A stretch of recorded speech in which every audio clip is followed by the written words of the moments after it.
결국 곧 결말이 난다. 미중전쟁은 길게 안 가요. 길게 갈 수 없는 것이 이번에도 문제가 되는데, 동서냉전 때는 서방 세계와 공산권은 별도의 생태계를 이루고 있었습니다. 그러니까 양쪽이 본래 무역이나 거래 자체가 없었어요. 서방 진영과 소련. 그래서 그때도 이제 이쪽에 기술을 막 훔쳐가고 그럴 때 코메콘,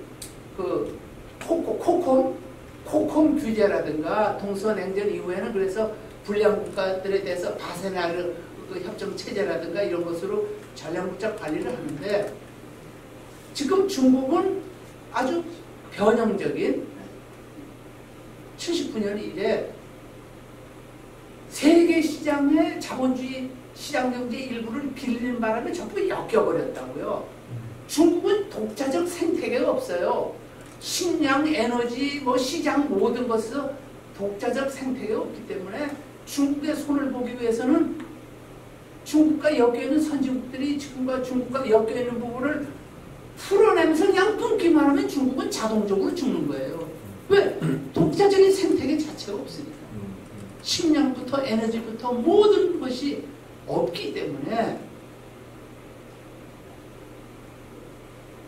단호한 리더십을 가지고 슬기롭게 대처하면은 사실은 금방 끝나는 전쟁입니다. 여기에 제가 지금 이제 혹시 이거를 저는 한 페이지로 프린트해 주실 거로 생각하고, 이 키워드를 제가 여기 몇 개를 제시를 했습니다. 이 키워드는 뭐냐면, 죄송합니다. 나중에 제가 강의하고 설명 없이, 예를 들어서 저희가 지금 처한 지금까지의 겪은 것 또는 앞으로의 우리의 미래, 운명에 관한 것들을 설명하기 위한 몇 개 키워드를 제시를 하고, 이거에 대해서 질문 있으면 아무 때나 질문해 주십시오 하는 뜻에서 제가 이것을 했었는데, 그렇게 되지 않았습니다. 필요하시면은 이따가 제가 여기서 카피를 해서 드리거나 이메일로 이걸 한 페이지로 A4 용지 한 페이지로 정리를 해서 이메일로 보내드리겠습니다. 우리가 흔히 제가 서울에 와서 늘 이야기하는 것이, 아까 저를 소개하시는데, 저는 보통 사람하고 좀 다른 독특한 세계관과 관점을 가지고 있습니다. 근데 독특하다는 게 틀렸다는 뜻은 아닙니다. 각자 독특한 세계관을 가질 수 있어요. 제가 이 독특한 세계관을 갖게 된 것은 저의 경험에 의해서입니다. 저의 경험에 의해서이고, 또 하나는 이제 어제도 아침에 다른 데서 세미나를 하다 그런 말이 나왔는데, 우리가 어떠한 관점을 가진다는 것은 우리가 어떠한 인식을, 사물을 어떻게 인식하느냐에 의해서 관점이 형성됩니다. 그럼 사물의 인식은, 그러면 인간의 인식은 어떻게 형성되느냐 하는 문제가 있는데, 제가 보는 바로는, 저도 이제 수십 년 동안 직장 생활도 하고 이렇게 보는 관점에 의하면, 한국 사람의 잘못된 관점은 잘못된 인식에 의해서 이루어졌고, 어떤 인식은 그 인식이 이루어지는 과정이 있게 됩니다. 사람은 어떤 과정을 통해서 어떠한 인식이 형성되고, 그 인식에 의해서 개념과 관점이 정리되고 이렇게 되는데, 우리는 그 인간의 인식이 형성되는 과정이 근본적으로 잘못된 거예요. 가장 대표적인 예가 전교조에 의한 교육입니다. 전교조 교육이 나라를 망친다는 것이, 그 전교조 교육에 의해서 형성되는 다음 세대 한국인들의 인식은 치명적으로 잘못돼요. 효용성이 떨어진다든가 낭비가 많다 정도가 아니라 치명적으로 잘못된 인식이 형성되고, 그 인식에 의해서 치명적으로 잘못된 관점이 정리되죠. 전 예를 들어서 페이스북에서 보면서 제일 경악하는 것이, 인이 하고 싶은 거 다 해. 아니, 세상에 동물이죠. 동물은 배고플 때 먹습니다. 인간은 하고 싶은 것을 할 자유가 있느냐? 이거 굉장히 심각한 문제입니다. 저희는 자유 중에서 하고 싶은 자유를 당연한 거로 생각하는데, 자, 첫 번째 부딪히는 의문이 자유를 파괴하는, 남의 자유와 안전을 파괴하는 자유도 자유로 허용됩니까? 대한민국을 파괴하는 자유가 허용됩니까? 이 문제에 대해서 아무도 지금은 정리 자체를 안 하고 있어요. 자유는 어떤 조건 하에서 허용된다는 거라든가, 이 자체가 저희는 자유는 강조하면서 권리는 강조하면서, 그러니까 저희는 자유에 대한 인식, 관점, 거기서 이제 행동이, 그러니까 하고 싶은 거 다 해. 나는 자유인이야. 나는 뭐든지 할 수 있는 권리가 있어. 애들은 부모를 안 들을 자유가 있어. 그걸 지금 조직적으로 가르치고 있죠. 뭐 그것은 나중에 뭐 PC나 뭐 이런 거 홍지수 선생님이 또 여러 가지 강의를 하시고 하실 텐데, 이것을 저는 안보 일을 하면서 느꼈습니다. 자, 제가 과장 때 제가 몇 날 밤을 새워서 이 일은 꼭 해야겠구나. 저도 전문가로서 결론을 냈어요. 주위에서 뭐라고 하냐면 소용없어요. 당신 혼자 그런다고 되는 거 아니에요. 저희 집에서 그래요. 여보, 당신 혼자 그런다고 뭐가 돼? 좀 참어. 당신을 죽여.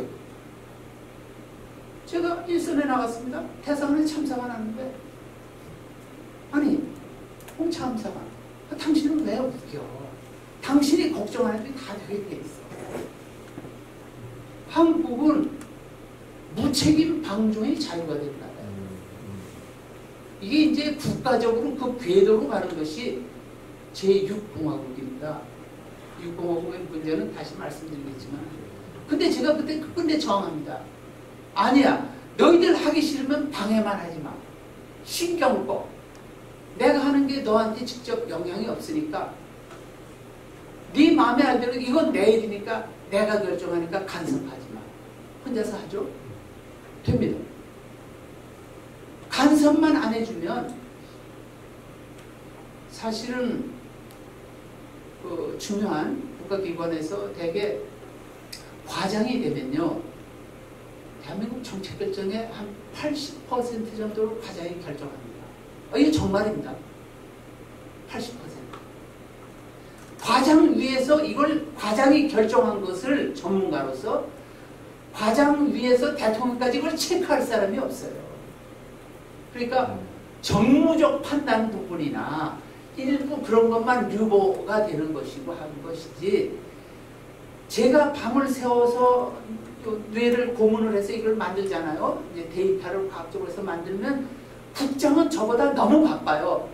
너 이거 틀림없는 거지? 책임져? 그리고 써야 돼요. 그럼 그 위에는, 아니 국장이 난 너만 믿는다? 틀림없지? 네가 전문가니까. 그 위에는 그냥 있어. 저 대통령까지 그냥 하는 거예요. 이거 정말입니다. 제가 맨 처음에 말씀드린 거 제가 수없이 겪은 거예요. 제가 오늘 조금 소개할 일본을 무대로 한 조선노동당과 저희들의 싸움, 이런 것도 그렇게 되는 겁니다. 조선노동당에 대한 전투서열. 우리 전쟁을 하려면 전투서열이라는 게 있습니다. 적이 누구냐? 적의 작전을 만들어 놓으면 어떤 의미고, 그 사령부에는 어디 있고, 걔들의 지휘체계는 어떻게, 이걸 알아야 전쟁을 합니다. 근데 대한민국은 5.16 후에 처음으로 중앙정보부라는 이름의 남북의 이 냉전을 싸울 수 있는 일단 사령탑이 만들어집니다. 대통령 직속으로요. 그러면 그 사령탑이 얼마큼 효과적으로 기능했느냐? 굉장히 중요하게 기능했습니다. 여러분들이 상상하는 이상으로 엄청나게 중요하게 기여를 했습니다. 근데 그것이 당시에 그 최고 사용자인 박정희 대통령의 역량에 의한 것이지, 예를 들어서 당시에 중앙정보부의 과장은 지금 평양의 중앙당 과장하고 똑같아요. 평양의 노동당 중앙당 과장이면, 책임지도원이면 소위 내각 정무원의 장관들이 무슨 소용이 있습니까? 그렇죠? 북한의 총리들이 서울에 회담하러 오면 당에서 따라온 책임 읽고 눈치 보고 말을 해야 됩니다. 장관 같은 거는 그건 아무것도 아니죠. 그런 뭐 수많은 경험이 있습니다. 나중에 혹시 저희가 인연에서 별도로 스타벅스에서 이야기할 기회가 있으면 그런 사례를 말씀드리겠습니다. 그때 아까 제가 처음에 말씀드린 국가 엘리트 계층이 있었느냐. 제가 죄송한 말씀이지만 2000년대 들어와서까지 대한민국 정부에는 육공업은 열화되는 정부입니다. 정부가 성장 진화되는 게 아니라 육공업에서 대한민국은 후퇴 열화가 되는데 육공화국의 국장들 중에는 전략과 전술도 구분을 못합니다. 믿어지세요?